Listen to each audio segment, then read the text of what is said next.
Okay.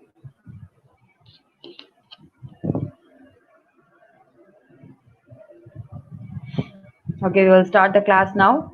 Now we are in day 48 plan. This is also regarding Indian society. So the first question is about why are the tribals in India referred to as the scheduled tribes? Indicate the major provisions enshrined in the Constitution of India for their upliftment. Very, very direct question. This question consists of just two parts. You have to start the introduction with that of brief introduction about who are all the scheduled tribes, why they have been referred as scheduled tribes in the second part, and third part should cover the what are all the provisions which are given in the constitution for their upliftment in terms of political or economic and educational. Okay, so very, very simple and direct question. Okay, we know that the fifth and sixth schedule, the people who are all covered under the fifth and sixth schedule will come under scheduled tribes. Okay, so we have to give some fact like census data too. According to the 2011 census data, 8.6% of the population belongs to scheduled tribal people. Okay, so government has taken a special attention towards their upliftment so that they can improve in all the three aspects like socio-politico-economic development. Okay, so in order to prevent the discrimination they are facing in their day-to-day life, and in order to protect certain rights, okay, which are indigenous for them in their locality. So in order to maintain their ethnicity too, the constitution has enshrined some provisions which are needed for their upliftment. Okay, so like we can say here major provisions. Article 15 we know. Okay, it will prohibit any discrimination on the grounds of religion, race, caste, sex, or place of birth. Here the scheduled tribes, we can say that either in terms of race or place of birth we can segregate them, or in terms of caste too. Okay, so they are protecting. Article 15 is protecting them, and Article 46, the DPSP, we know, the active principles of state policy to promote the education and economic interest. Okay, and Article 335 for the reservation of the post. Okay,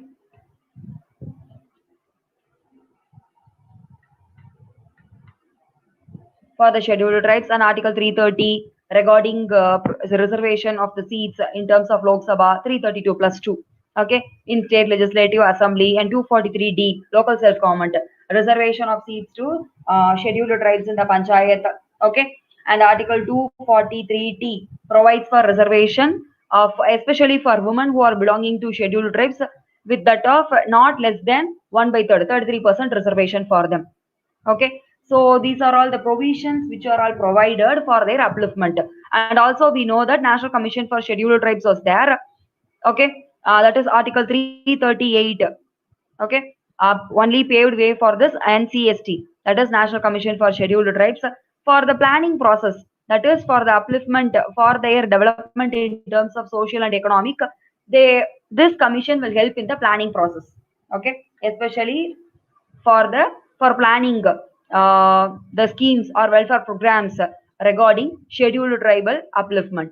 Okay, and we can say that Article 244 and 244A also will empower the state, that is nation, to bring the area which are all inhabited by these tribes for their special treatment or special administration provisions. Okay, according to their necessities. So these are all the major provisions. This question is a pure fact-based question. So you should remember all those articles which will be helpful even for the prelims as well as in mains. So please remember these important articles like SCs and STs, and especially fundamental rights, DPSP, and even fundamental duties too, because they will be helpful for you for points while writing an introduction or writing in a conclusion, or in anywhere in the body of the essay also you can use them. Okay, so please try to remember those through the repeated revision. Okay, like Article 335, Article 243D, 243T, and all exclusively, because you have to mention very specifically for this question and all. You cannot write the answer in a generalistic manner. Okay, so this question demands the fact-based answer, especially. Okay, whether you can recollect all those articles and write, especially when they are asking about a specific group of people. Here, scheduled tribal people have been asked. Okay, so please try to remember these important articles through repeated revision. This will helpful for you in terms of prelims as well as mains too. And second question, interesting question.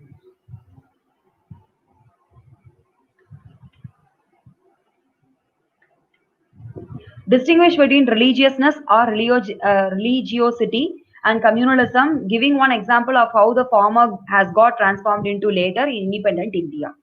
Okay, so two parts of the question to be answered. First, you have to distinguish between religiosity and communalism. Second, you should give one example. Okay, they are asking you only one example because they know that for distinguishing itself, it will take at most 1.5 pages or 2 pages to write. So you have to just give one example how the religiousness has been transcended towards communalism after independence, because they have mentioned about independent India only, in independent India only. Okay, so you can see here first in the introduction part, you have to give some definition for religiosity and communalism in a separate manner. Then you can write about the differences between them. Okay, we know that religiousness or religiosity is the totality of the religious beliefs or values or principles or practices or rituals which are followed by different section of people. And communalism, we can say here, it is a political, purely a political ideology for the socio-economic development, socio-politico-economic development of a group of people in an aggressive or a violent manner. Especially this communalism is linked only to the religious perspective. Okay, so for example, we can say the land reform since independence has shifted the religiousness towards the communalism. This is a simple generalistic example. Okay, now I am writing about key differences. This is the first part of the question which is to be answered. So as they have asked in terms of differences, I have also written in terms of dividing the pages into two parts. So please write neatly using scale and all. I have written with a plain sketch of line. Sorry. So religiosity and communalism, we can say that religion has been since our civilization. Okay, but communalism is a newer social phenomenon, we can say. Okay, when compared to religiousness, I have written here when compared to communalism. Sorry. Okay, please strike out that I have written wrongly. So it is a newer social phenomenon when compared to religiousness or religiosity. Okay, and we can see here religiosity or religiousness is prevalent throughout the world. Okay, because every continent, every country is having religion, no? Okay, every country we can say first of all. Okay, not continent, every country, because Antarctica, Arctic. Okay, next for communalism we can say here it is confined to colonial region, like we can say South Asian parts and India where the land problem exists. Especially we can say the land problem only. Always land problem will lead to it will ignite the essence of religiousness. Then it will lead to communal riot only. Okay. So South Asian and South Asian parts and India especially we can say mostly agrarian economy we can say here.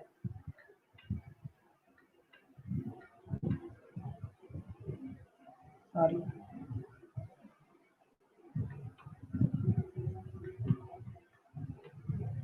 Okay, we can say this religiousness is a belief system. Through prayers or festivals or rituals, people will be following this. But in communalism, we can say they will be using certain set of symbols, okay, for their own section of people. Okay, they will use propagandas, okay, slogans, emotional appeal will be there. Very goosebumps moments will be there for them by giving some outstanding leaders, giving some examples of outstanding leaders from their group or icon and example for organizing them. Okay, and we can say here in terms of religiousness, people will follow religion to have their faith as well as to recover from their sufferings. Okay, but here we can say that for this communalism, only for the socio-political economic development, people will be organizing under a certain group or organization, we can say. Okay, and here this is mostly belonging to the personal vendetta, and this is for a public vendetta or a section of group that is a section that is a group of people's propaganda agenda, we can say. Okay. And this is, it appears religion, religiousness appears out of conscience or fear individually. And we can say in terms of communalism, it emerges only when an insecurity to their place or insecurity to their section of people, or when their voices are not heard among the public, the communalism will arise, surely. Okay. And mostly we can say religiousness is also associated with violent practices like animal sacrifice or human sacrifice, but not mostly like the communalism, because communalism will always result in violent activities like mob killing, verbal attack, okay, and rape, abuse, looting, everything will happen in a drastic manner, we can say. Okay. So we can say here in our country, only after the British colonialism in our country, British imperialistic rule in our country, the divide and rule policy first ignited the essence, or we can say the ignition spark for the communalism in our country. Okay, especially we can say the partition of Bengal. Because from the partition of Bengal, we can say till the partition of India, we were having communal triads. Okay, so that divide and rule policy only started the, or we can say paved way for communalism in India. Okay, they have asked you one example too, no? That is the third part, the second part of the question to be answered. So I have given, since later, that is after independent India only, they have asked some example, no? Demolition of Babri Masjid. Okay, very great example. Recently, the verdict is also given, no, in 2019. So you can give that example. It started with the religiousness motive only. Then it paved way to the communal riots with the demolition of Babri Masjid. Okay. So in our country, religiousness and communalism will always be occurring because we have a diverse religion, culture, and languages. So some group of people who are in minor minimum number or the minority will be having some insecurity to among the majority people. Okay, so this will always occur. So who has the responsibility to tackle these means the state, the center, as well as the people's behavior. Okay, should be in line with good governance. Okay, where we can say any individual or any type of organization should not enforce communalism with respect to religion and all. Okay, so this is what a conclusion should be. Next question, ethics.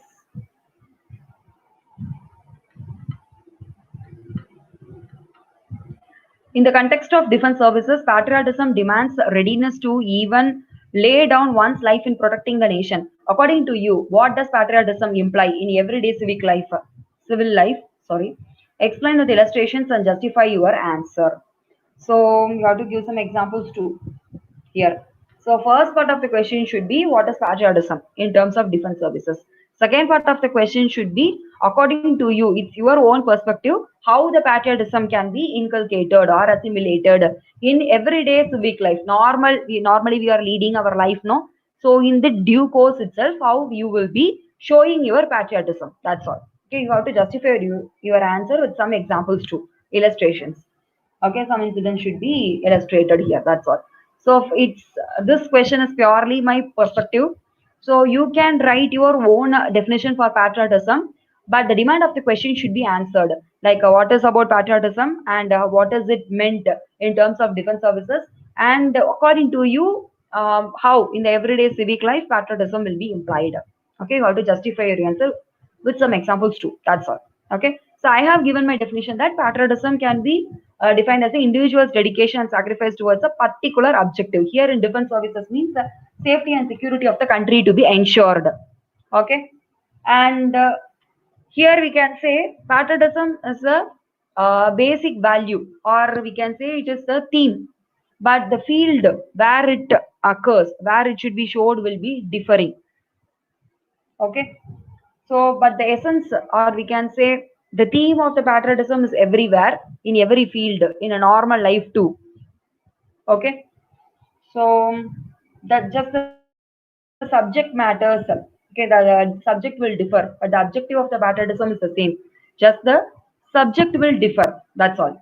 So we can say here in everyday life of a citizen, in their civic life, civil life, we can see in social, political, economical, environmental aspects too. Okay, we have to give some illustrations and justify our answer too. No? So for social aspect, I am getting some. I have given some points like following law and order, like following traffic rules.